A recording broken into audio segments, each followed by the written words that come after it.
Kalau boleh baca sampai habis tu kat kampung, makcik-makcik semua confirm cari kita.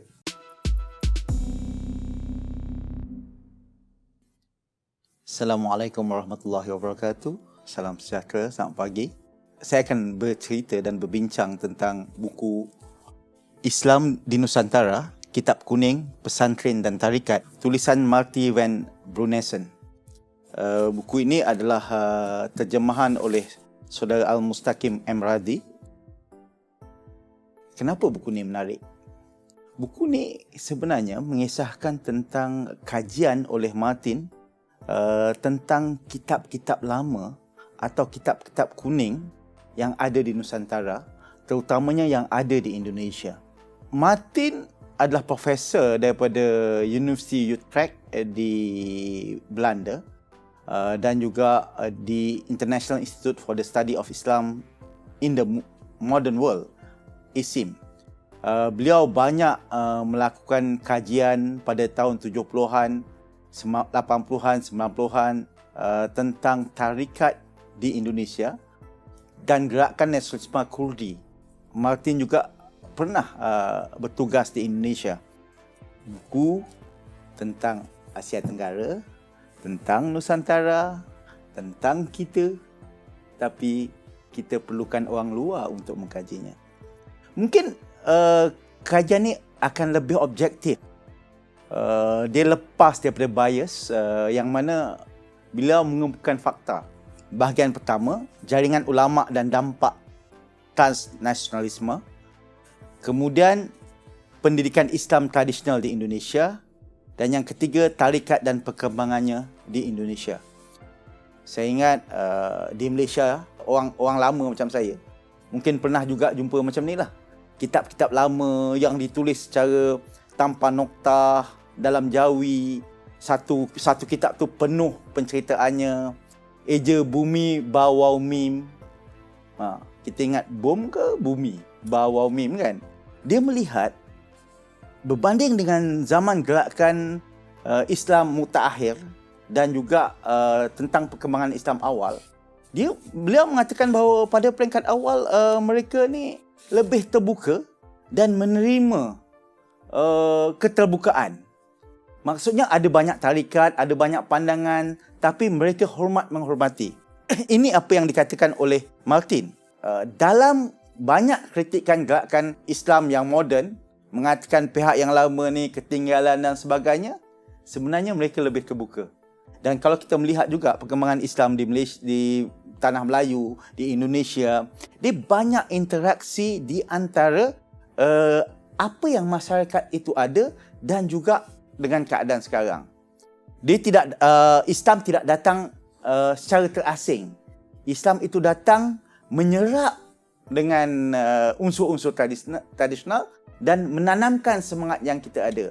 Dan ini unsur dakwah yang kita lihat di Tanah Melayu semua ni, di Nusantara ni. Islam datang bukan daripada bawah tapi daripada atas.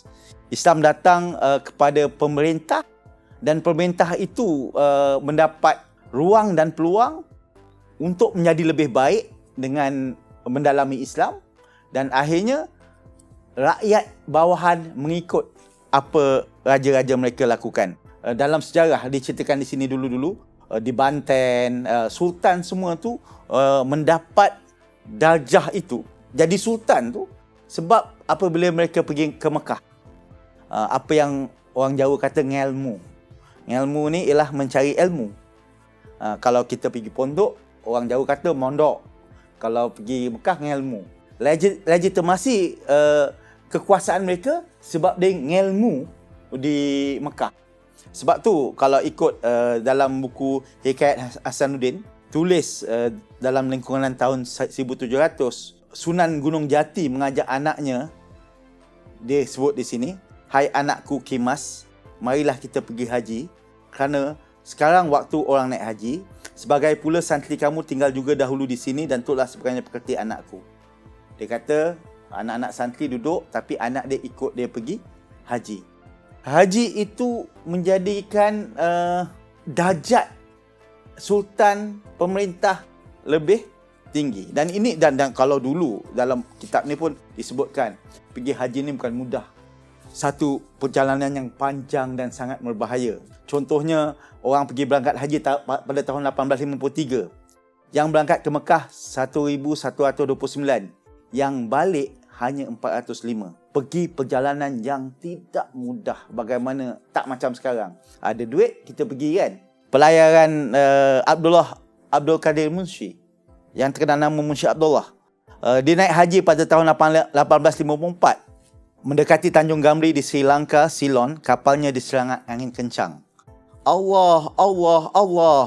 Tiadalah dapat hendak dihabarkan bagaimana kesusahannya dan bagaimana besar gelombangnya, melainkan Allah yang amat mengetahuinya.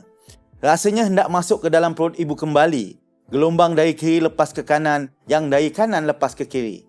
Maka segala barang-barang dan peti-peti dan tikar bantal berpelantingan. Maka sampailah ke dalam kurung air bersemburan, habislah basah kuyup, maka masing-masing dengan halnya, tiada lain lagi dalam fikiran melainkan mati. Maka hilanglah kapal sebesar itu, dihempaskan gelombang, maka rasanya gelombang air terlebih tinggi daripada pucuk tiang kapal. Maka sembahyang sampai duduk berpegang. Maka jikalau dalam kurung itu tiadalah boleh dikabarkan bunyi muntah dan kencing, melainkan segala kelasi selalu memegang bomba. Maka air pun selalu masuk juga ke dalam kapal. Maka pada ketika itu hendak menangis pun tiadalah berair mata, melainkan masing-masing keringlah bibir. Maka berbagailah berteriak akan nama Allah dan Rasul, kerana Kep Gamri itu, kata mu'alimnya, sudah termasuk ditakuti orang. Kamu sekalian pintalah doa kepada Allah, kerana tiap-tiap tahun di situlah beberapa kapal yang hilang. Tiadalah mendapat namanya lagi, tiadalah hidup bagi seorang. Bagaimana sukarnya orang nak pergi Mekah pada waktu itu. Dan bagaimana patutnya kita bersyukur dengan kehidupan kita sebagai orang Islam sekarang.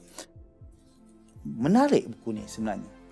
Dalam kisah ini, antara karya yang terkenal ialah Barzanji. Walaupun dalam zaman gerakan Islam moden, mereka tidak melihat Barzanji ni sebagai penting. Sebab dia kata sebagai diada-adakan. Tapi Islam dahulu, ulama kita dahulu, dia sangat cerdik dan kreatif. Barzanji ni kebanyakan adalah kisah tentang Rasulullah. Mungkin orang tak tahu, orang sekarang sebut marhaban. Bila kita ada, dulu ada potong jambul, akikah, orang akan bermarhaban. Anak-anak kampung dulu, saya orang kampung kat kampung tu, kalau anak muda tak pandai berzanji, tak ada saham dia jatuh lah. Al-jannatu wa na'imuha sa'adu liman yusalli wa yusalli wa yusallim wa yubarik alaih. Kalau boleh baca sampai habis tu kat kampung, makcik-makcik semua confirm cari kita. Dululah. Orang sekarang mungkin kena nyanyi lagu rap kot. Keunikan ialah zaman dahulu tak banyak hiburan. Mereka menggunakan irama-irama sebegini, berzanji, selawat sebagai acara keramaian dan hiburan. Itu bagaimana ulama terdahulu mendekatkan kita pada agama. Ini semua sebenarnya dikupas oleh Martin dalam buku ni. Zaman 1600, 1700, 1800, masyarakat alim ulama kita sudah menulis. Sudah ada kitab kuning, sudah ada pendidikan yang sangat sistematik. Sebab kita belajar A to Z dan semuanya itu didokumentkan di sini. Yang pertama adalah tentang jaringan ulama dan dampak transnasionalisme. Bab awal ini bercerita banyak tentang sejarah yang saya sebutkan tadi. Bagaimana kita menerima Islam, bagaimana ulama berinteraksi. Tapi yang paling penting adalah bagaimana menarik masyarakat yang sebelumnya tak kenal Islam kepada Islam. Bercerita soal tarikat dan perkembangannya di Indonesia. Sebab asas yang dahulu pun Islam banyak dengan tarikat. Asal-usul perkembangan tarikat di Asia Tenggara, jenis-jenis tarikat Qadiriyah, ilmu Syekh Abdul Qadir Jailani yang ada mulanya di India, di Kurdistan dan kemudiannya di Indonesia. Ini bahagian yang ketiga. Bahagian kedua, pendidikan Islam tradisional di Indonesia. Bagaimana pesantren berkembang. Dan di Indonesia, pesantren ni hidup. Dan dia modernkan. Kalau ulama-ulama di Tanah Melayu pun, kalau dia nak berkembang, dia pergi pesantren di Indonesia. Belajar kitab tu, kitab kuning yang disebutkan tadi, daripada A to Z. Kitab kuning Jawi inilah, sebab dia Jawi tau. Walaupun sebenarnya di Indonesia dia kadang-kadang dia tak gunakan bahasa Melayu, dia gunakan bahasa Jawa. Di Indonesia sebelum ni mereka ada tulisan mereka sendiri. Tapi kemudiannya bila Islam masuk, mereka mencipta tulisan Jawi. Kalau Arab tak ada nya, tak ada ca. Tapi Jawi ada. Sebab kita ada nga. Kalau orang Jawa, ngadirun.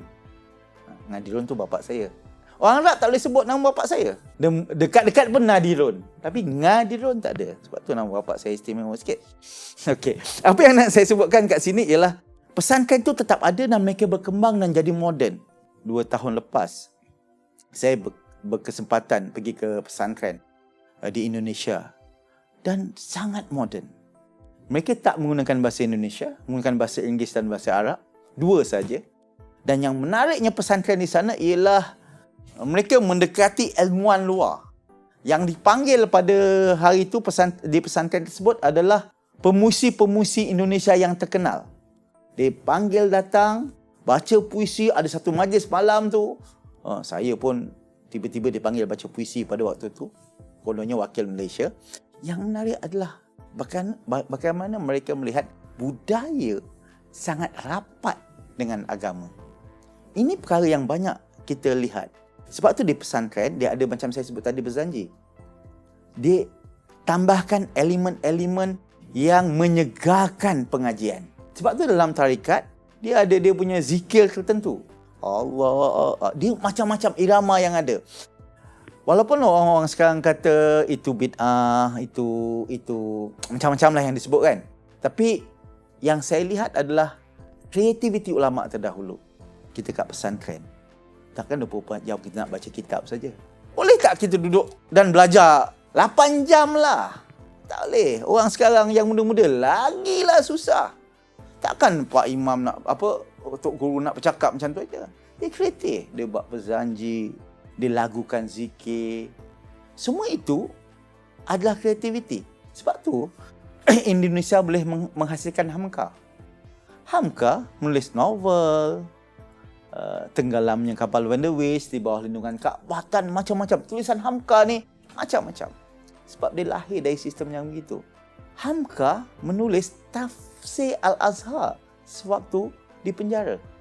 Bayangkan, ulama' Indonesia, ulama' Nusantara menghasilkan tafsir lengkap 30 juzuk. Kitab kuning ini sebenarnya adalah refleksi kreativiti ulama'-ulama' kita yang patut kita lihat, yang patut kita kaji dan yang patut kita naikkan semula. Martin van Brunessen telah melakukan sesuatu yang baik yang boleh kita teruskan. Boleh dibeli di bahagian pembangunan koleksi di Perbadanan Perpustakaan Awam Selangor. Tak mahal, RM50 sahaja. Bayangkan kajian lama yang dibuat oleh Martin berpuluh tahun. Dengan hanya RM50, kita boleh dapat segala-galanya. Okey, terima kasih. Assalamualaikum warahmatullahi wabarakatuh.